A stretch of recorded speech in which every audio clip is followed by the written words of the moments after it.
On a freezing February morning in 1968, the small bell above the door of Baxter & Sons Fine Timepieces chimed softly as a well-dressed man entered the modest shop on Madison Avenue in New York City.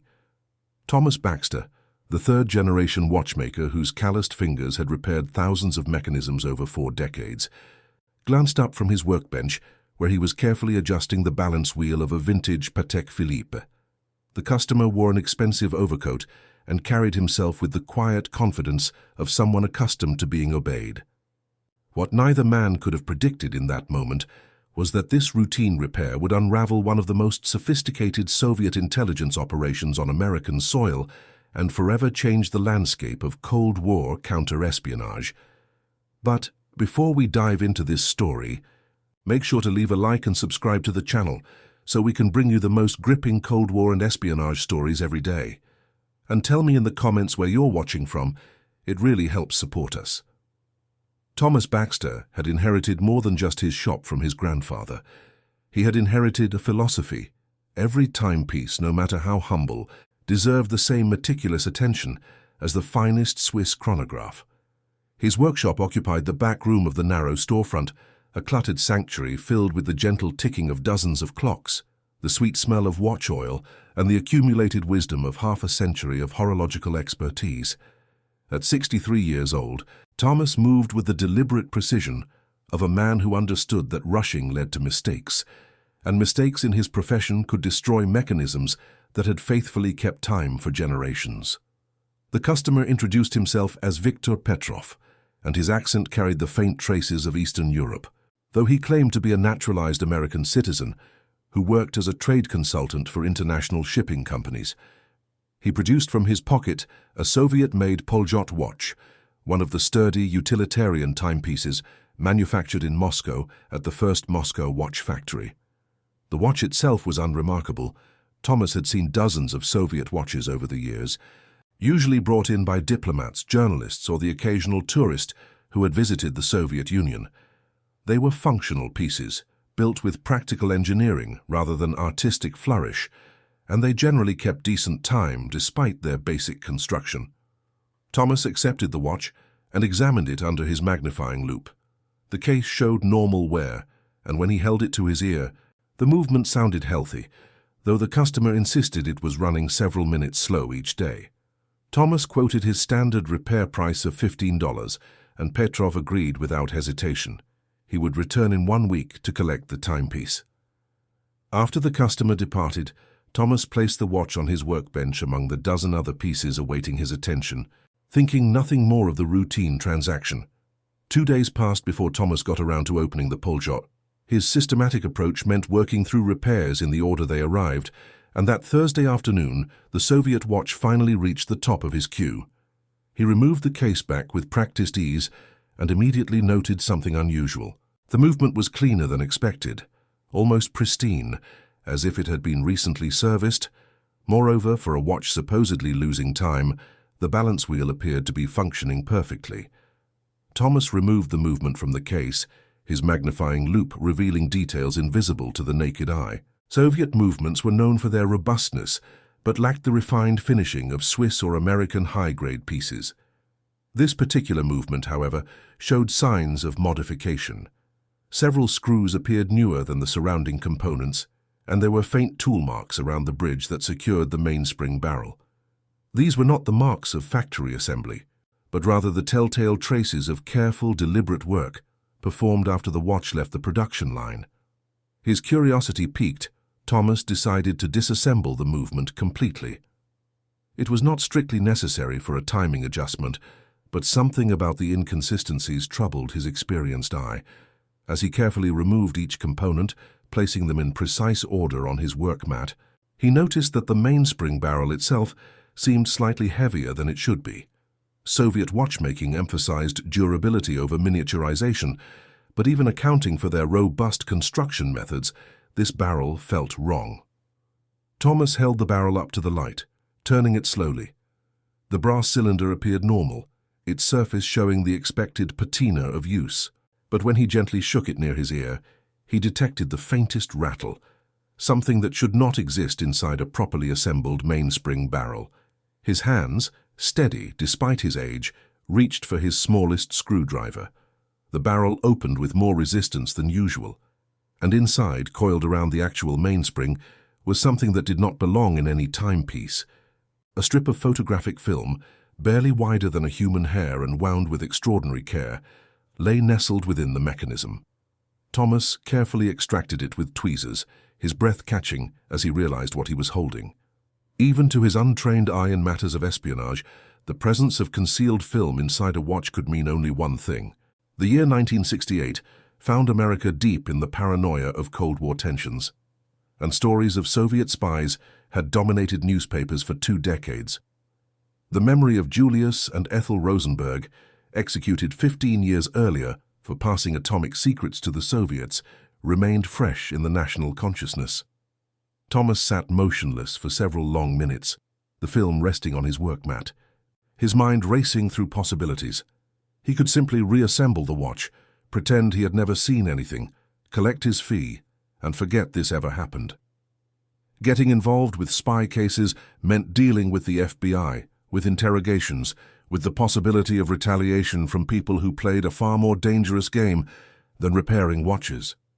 At 63, Thomas had earned his quiet life and looked forward to eventually passing his shop to his son Michael, who worked as an accountant in Philadelphia, but sometimes helped out during busy seasons.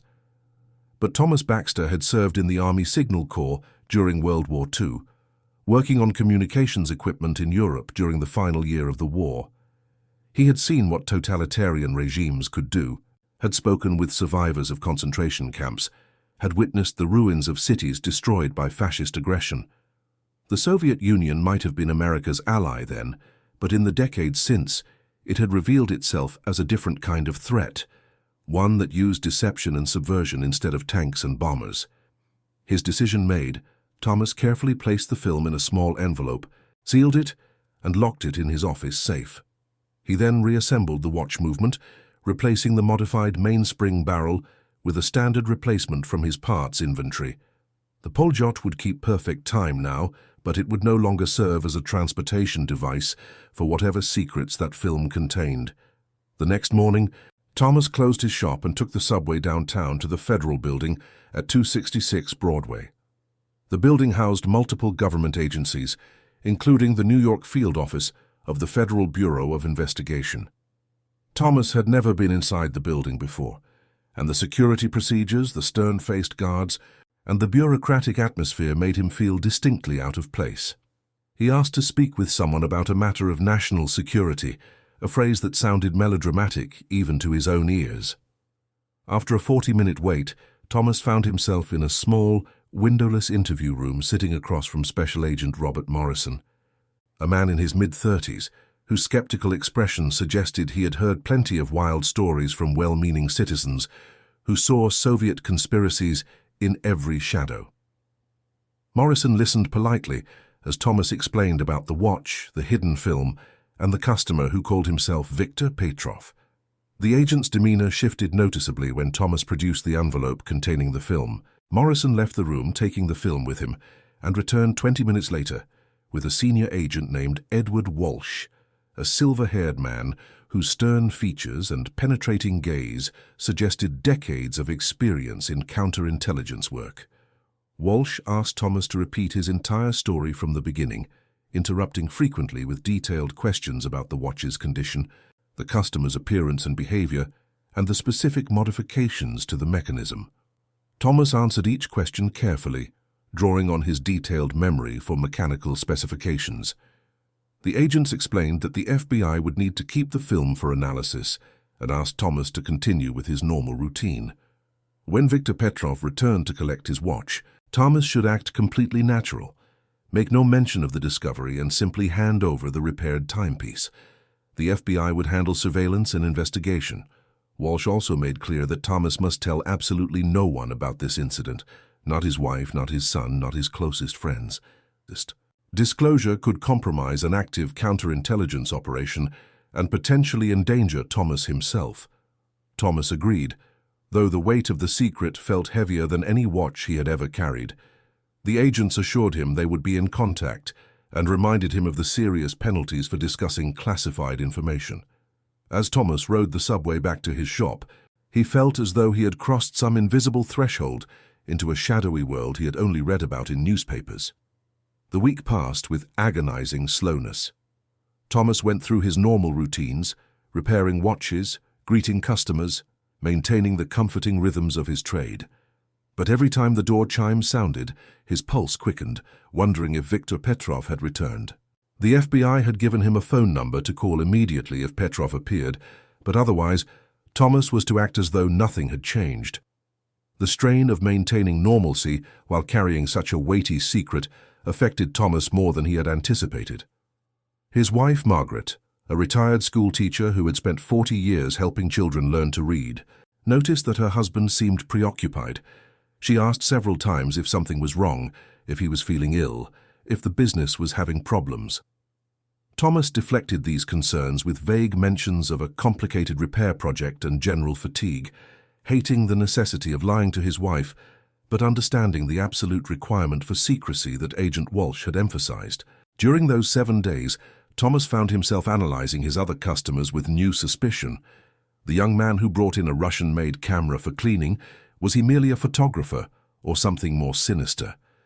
The woman with a slight accent who asked about repairing an antique pocket watch, could she be involved in espionage? Thomas recognized that this paranoid mindset was exactly what the FBI had warned against, yet he could not entirely suppress it.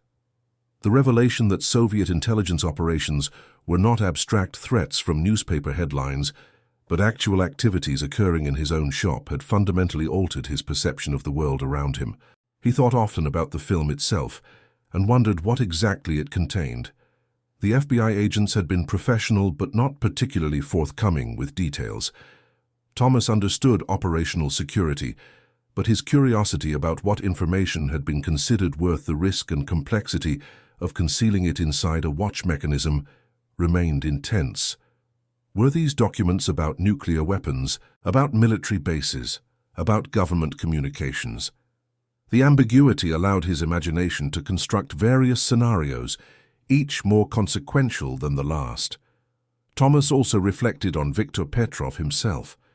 The man had seemed so ordinary, so entirely normal. His clothes were expensive but not ostentatious. His manner had been polite but businesslike. Nothing about his appearance or behavior had suggested anything suspicious. This ordinariness, Thomas realized, was precisely the point. Effective spies did not look like villains from movies. They looked like everyone else, blending seamlessly into the fabric of daily life. This realization was simultaneously banal and disturbing. On the 8th day after his visit to the Federal Building, the shop door opened just after 10 in the morning, and Viktor Petrov entered, his expensive overcoat dusted with light snow from an early spring storm. Thomas felt his hands tremble slightly as he greeted the customer, but he forced himself to maintain his usual professional demeanor. He retrieved the Poljot from his completed repair shelf, showed Petrov that it was now keeping accurate time, and accepted the $15 payment with what he hoped appeared to be normal gratitude. Petrov examined the watch briefly, holding it to his ear to listen to the movement, checking the time against the large clock on the shop wall. He nodded his satisfaction, placed the watch on his wrist and fastened the worn leather strap. Thomas noticed that Petrov's hands were steady, showing no signs of nervousness or suspicion. Either the man was an exceptional actor, or he genuinely believed his secret remained secure. Thomas made small talk about the weather and hoped his voice sounded natural. After perhaps 2 minutes of routine pleasantries, Petrov thanked him and departed, the door chimes marking his exit. Thomas stood motionless for a long moment after the door closed, his heart racing despite the brevity and normalcy of the interaction. He then remembered Agent Morrison's instructions, immediately locked the shop door, hung his closed sign, and called the number Agent Morrison had given him. Within 2 hours, Morrison and Walsh arrived at the shop, and Thomas recounted every detail of the brief interaction. From Petrov's body language, to his exact words, to the way he had examined the watch. The agents seemed pleased, even excited, though they shared minimal information with Thomas. They did confirm that the film contained microfilmed documents related to American military installations, and that Thomas had indeed stumbled upon a sophisticated Soviet intelligence operation. The agents also informed Thomas that his role in the case was now essentially complete. They expressed deep gratitude for his service and reminded him once more of the absolute requirement for secrecy. No one, not even his wife, could know about his involvement. Thomas agreed, though the burden of this secret weighed heavily upon him. Walsh mentioned that Thomas might be called to testify if the case went to trial, but such proceedings, if they occurred, would likely be many months in the future. For now, Thomas should simply return to his normal life and put the entire matter out of his mind as much as possible. Easier said than done, Thomas thought as the agents departed. How did one simply forget about discovering evidence of Soviet espionage and potentially helping to expose an enemy spy network? The experience had given him a glimpse into a shadowy world he had only read about in newspapers, a world where deception and secrets defined daily reality. Thomas found himself grateful for his own life, for the honest simplicity of repairing watches, for relationships built on trust rather than manipulation. What Thomas did not know, and what the FBI was only beginning to piece together in the spring of 1968, was that Viktor Petrov was actually Viktor Alexandrovich Petrov, a KGB officer operating under deep cover in New York City for nearly 7 years. Petrov worked legitimately for a Soviet trade organization with offices in Manhattan, providing him with perfect cover for his intelligence activities. His specialty was recruiting low-level sources within American defense industries and government offices, people with access to moderately classified information who could be persuaded through money or ideology to betray their country in small increments. The photographic film Thomas discovered contained images of documents related to radar installations along the eastern seaboard, information that would help Soviet military planners understand American early warning capabilities in the event of nuclear war. The documents themselves were not top secret, they were classified confidential, the lowest level of restricted information, but when combined with hundreds of other similar pieces of intelligence, they formed a comprehensive picture of American defensive capabilities. The KGB had developed the watch concealment method precisely because of its elegance and simplicity. Soviet diplomats and trade officials routinely traveled internationally, and while customs officials might search luggage thoroughly, personal items like wristwatches rarely received scrutiny. The modified watches could pass through X-ray machines without revealing their secrets, and even if a customs inspector examined the watch, they would need to completely disassemble the movement to discover the hidden compartment, something that almost never happened. Viktor Petrov had been using this method for over a year, having learned it during specialized training at a KGB facility outside Moscow. He would receive microfilm from his sources in New York, conceal it in the watch mechanism himself, using tools and techniques taught by KGB technical specialists, then carry the watch through customs when making routine business trips to Montreal or Mexico City, where Soviet intelligence officers retrieved the film and forwarded it to Moscow. The system had worked flawlessly for 14 months until the day the watch began losing time due to normal wear on the mainspring. Petrov faced a dilemma. He could not take the watch to a Soviet technician in New York without potentially exposing the operation to American surveillance teams that routinely monitored Soviet facilities. But he also could not afford to lose days of accurate timekeeping during a sensitive operation. His handlers had emphasized maintaining normal behavior patterns, and a trade consultant who suddenly stopped wearing a watch might draw unwanted attention. So Petrov made the calculated decision to take the watch to a small, independent American watchmaker, reasoning that the chance of the repair person completely disassembling the mainspring barrel was minimal, and even if they did, they might not recognize the significance of what they found. It was a calculated risk that might have succeeded with 99% of watchmakers. Thomas Baxter represented the unlucky 1%, a craftsman whose meticulous approach to his trade combined with wartime experience and basic patriotic duty to produce exactly the outcome Soviet intelligence most feared: discovery and exposure. Over the following months, the FBI conducted an intensive investigation of Viktor Petrov. Surveillance teams documented his movements, his contacts, and his communications. Wiretaps on his office phone and his apartment revealed carefully coded conversations with individuals the FBI suspected of being Soviet intelligence officers or recruited assets. But the Bureau faced a strategic dilemma. Arresting Petrov too quickly would alert other members of his network, allowing them to disappear before the FBI could identify and apprehend them. Instead, the FBI launched what they called a disruption operation. They began carefully signaling to Petrov that his cover might be compromised, without revealing exactly how much they knew. FBI agents made themselves visible during his daily routines, following him with deliberate obviousness that anyone trained in counterintelligence would notice.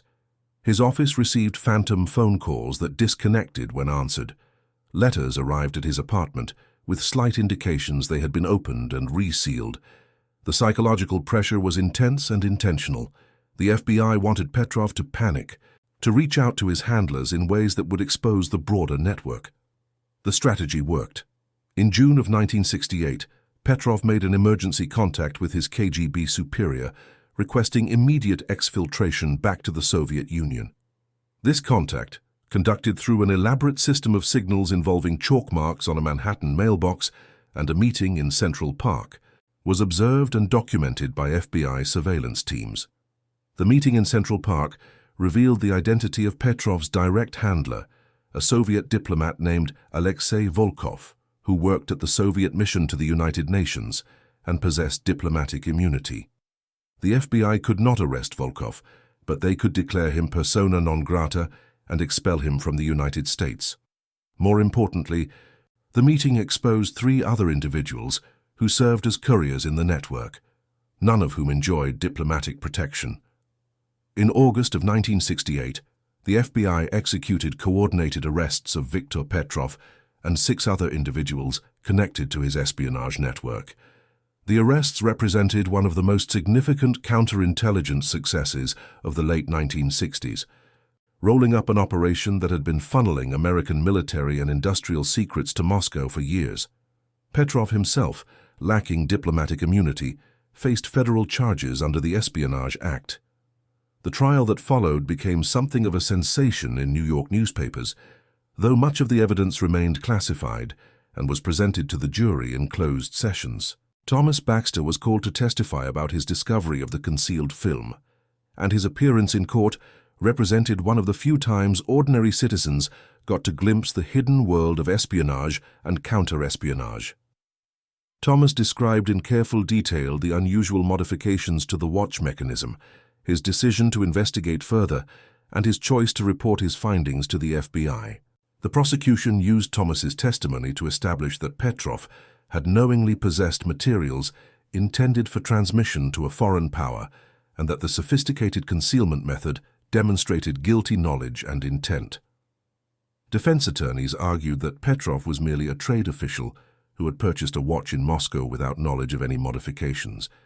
But the technical evidence and surveillance documentation contradicted this claim convincingly. In December of 1968, Viktor Petrov was convicted on multiple counts of espionage and conspiracy.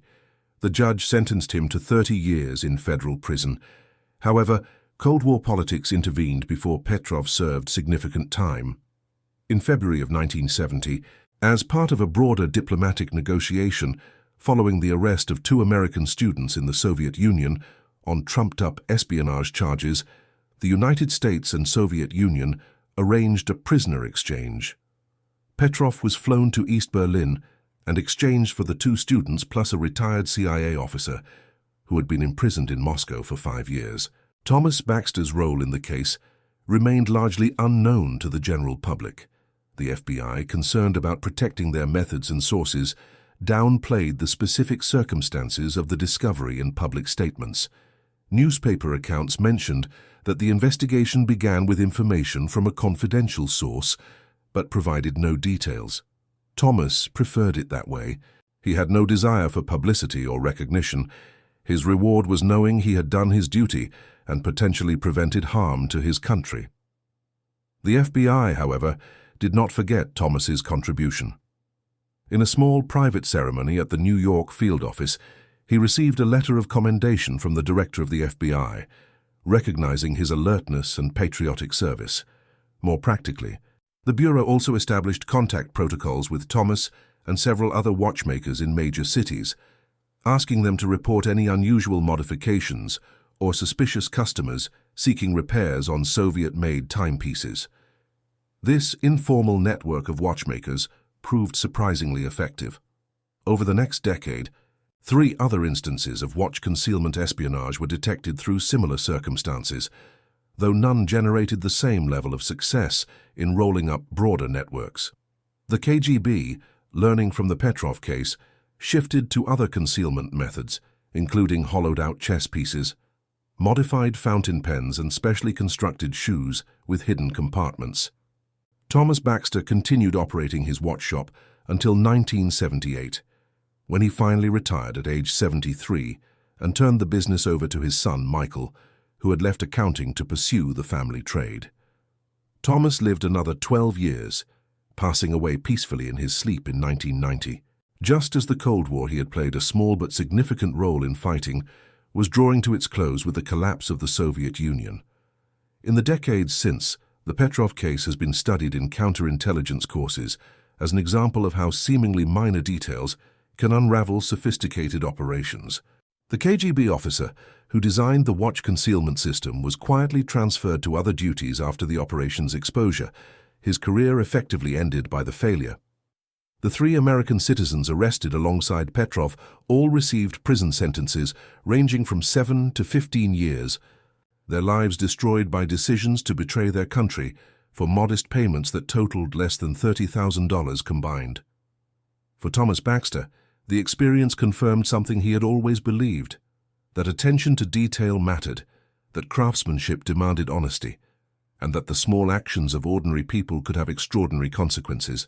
He never sought recognition for his role, never wrote memoirs or gave interviews about his brief intersection with the world of espionage. But in the quiet moments of his retirement, working in his small basement workshop on antique clocks, he sometimes thought about that February morning in 1968 and the simple decision to be thorough in his work. The Poljo watch itself ended up in the FBI's collection of espionage artifacts, preserved as evidence and later as a historical curiosity. Agents who trained in counterintelligence techniques would occasionally examine it during courses on concealment devices, marveling at the clever simplicity of the design and the incredible luck that led to its discovery. For every Viktor Petrov whose operation was exposed, how many others successfully passed information to Moscow using similar methods? The question haunted counterintelligence professionals then and continues to provoke debate among historians of Cold War espionage. The story also highlighted a peculiar aspect of Cold War tensions, the way they permeated everyday life, turning watchmakers into counterintelligence assets and routine repairs into matters of national security. During the height of the Cold War, Americans were constantly reminded to stay vigilant, to report suspicious activities, to understand that Soviet espionage was not just the concern of government agencies, but something that could touch anyone at any time.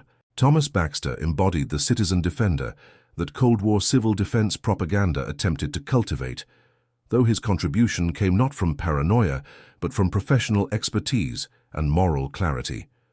The modifications to the Poljot mechanism also demonstrated the sophistication of Soviet technical operations. KGB workshops devoted significant resources to developing concealment devices that could pass casual inspection while reliably protecting sensitive materials. The watchmaking modifications required genuine horological skill, not just espionage tradecraft. Someone with legitimate training in precision mechanical engineering designed and implemented the system, representing the intersection of traditional craftsmanship and modern intelligence gathering. In the broader context of Cold War espionage, the Petrov case represented a middle-tier operation, significant but not catastrophic. The information he collected and transmitted helped Soviet military planners understand American defensive capabilities, but did not expose atomic secrets or betray covert operations. Yet precisely because it represented the routine functioning of Soviet intelligence gathering, it illustrated the persistent, grinding nature of the espionage conflict between the superpowers. Hundreds of operations like Petrov's ran simultaneously, each collecting pieces of information that collectively formed comprehensive intelligence pictures. The human cost of these operations extended beyond prison sentences for convicted spies. Families were destroyed, careers ruined, and trust shattered. One of the American citizens arrested in connection with the Petrov network, a clerk at a defense contractor, who had provided technical manuals in exchange for $2,000, left behind a wife and 3 children who faced ostracism in their community and struggled financially after his imprisonment. The money he received, which seemed significant at the time, proved catastrophically inadequate compensation for the destruction of his life. Viktor Petrov himself, after his exchange and return to Moscow, found that his intelligence career was effectively over, despite his successful repatriation. The KGB valued officers who completed operations successfully and maintained cover, not those who got caught regardless of circumstances.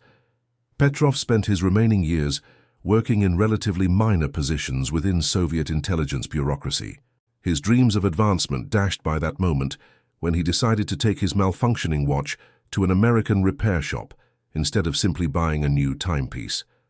The irony of this decision was not lost on KGB analysts who conducted post-operation reviews.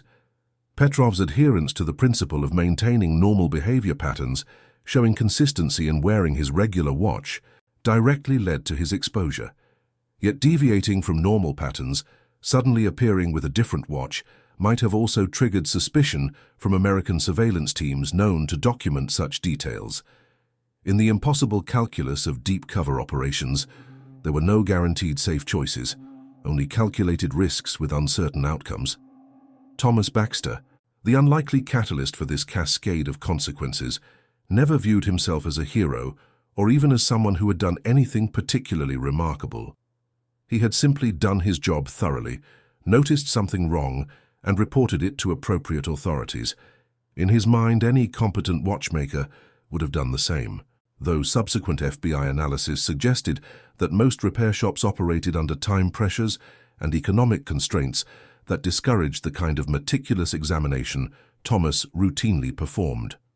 The final chapter of the story unfolded decades later, in the post-Cold War era, when declassified documents revealed additional details about the Petrov operation and dozens of similar cases.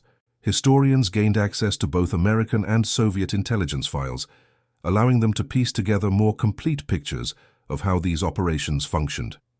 The Petrov case appeared in academic studies and museum exhibits about Cold War espionage, usually with Thomas Baxter identified only as an anonymous watchmaker whose professional diligence helped protect national security.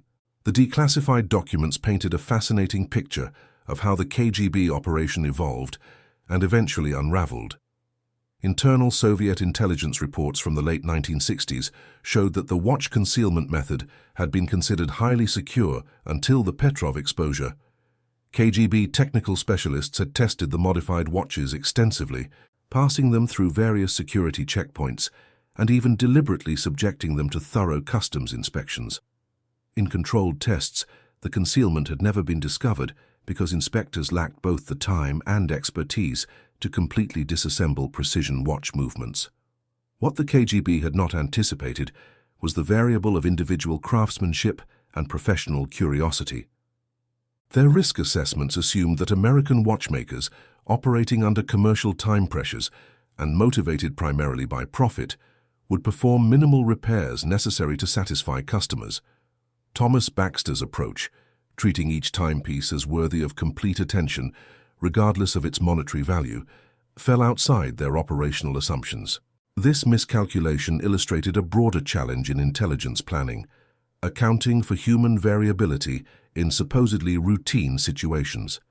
The documents also revealed that Viktor Petrov had been personally selected for his American posting after demonstrating exceptional patience and discipline during training. KGB personnel files described him as methodical, cautious, and psychologically resilient, exactly the qualities needed for long-term deep cover operations. His handler reports from 1962 through 1967 consistently praised his tradecraft and his ability to maintain cover, while steadily developing sources and collecting intelligence. The watch incident represented his first significant operational error in 6 years of espionage activity. Soviet post-operation analysis concluded that Petrov's mistake lay not in seeking watch repair, which they deemed reasonable, but in selecting an independent craftsman rather than a large commercial repair service. Their recommendations for future operations specified using only high-volume repair shops where economic pressures would minimize attention to individual items. They also recommended developing internal repair capabilities for operational equipment to eliminate dependence on outside services whenever possible. American counterintelligence analysts who reviewed the Soviet documents after the Cold War found these conclusions both revealing and somewhat amusing. The KGB had essentially recommended that their officers avoid precisely the kind of skilled, attentive craftsmen who represented the best of American work culture. The irony was not lost on FBI historians, who noted that Thomas Baxter embodied values that Soviet ideology dismissed as bourgeois sentimentality. Yet those same values had helped defeat a sophisticated intelligence operation. In 2008, 40 years after the original events, a researcher from the International Spy Museum in Washington contacted Michael Baxter, Thomas's son, seeking permission to display one of Thomas's original work tools alongside the Poljot watch in an exhibit about Cold War tradecraft. Michael agreed and attended the exhibit opening, where he saw his father's magnifying loupe displayed next to the modified watch and explanatory text describing the case. It was a strange experience for Michael. Seeing this mundane tool from his father's workshop transformed into a historical artifact. The exhibit also featured enlarged photographs of the modified mainspring barrel, showing the precise engineering required to create the concealment space while maintaining the watch's functionality. Technical diagrams illustrated how the film could be inserted and removed without leaving obvious traces.